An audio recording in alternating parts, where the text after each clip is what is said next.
Good morning, Ian Crouch with your 8:30 Hunter News update. Lion MP Alison Penfold says it's time to pay flood relief grants now and reconcile them later. Hunter residents whose homes were flooded but who never had evacuation orders applied are ineligible. The Service New South Wales system is still not accepting some requests.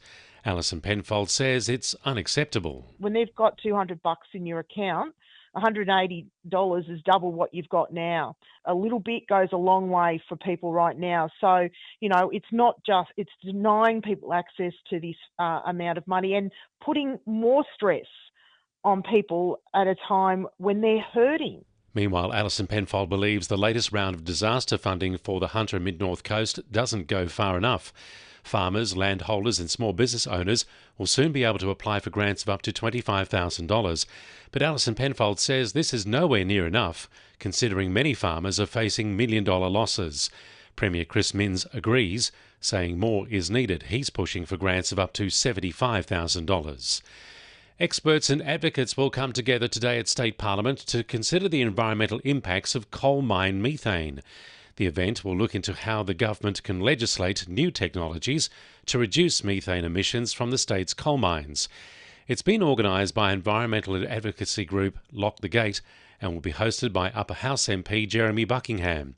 Lock the Gate New South Wales coordinator Nick Clyde says it's putting climate targets at risk. Methane pollution from the existing coal mining sector and from coal mine expansions is a big threat to meeting those targets. In fact, we're way off track to meet the 2030 target.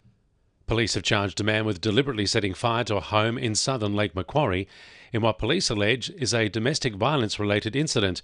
About 1:30 p.m. on Friday, May 23, emergency services were called to the home on Dunvegan Street at Mannering Park following reports of a house fire.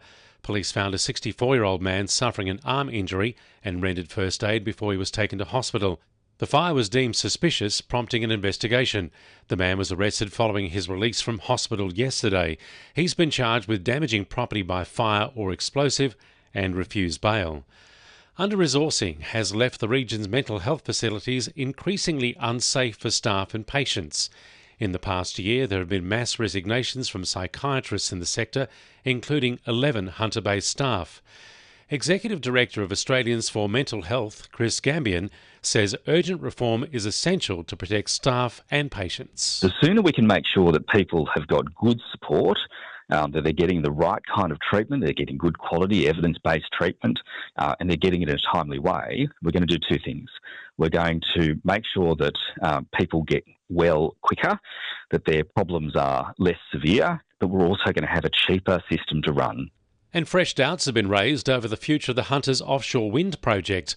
One of the companies involved has been given another 3 months by the federal government to decide if it wants to proceed.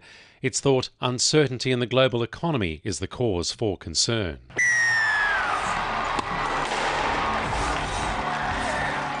To NURFM Sport. Knights back rower Elijah Salesa Lea Moana will make his NRL debut off the bench tomorrow against Manly.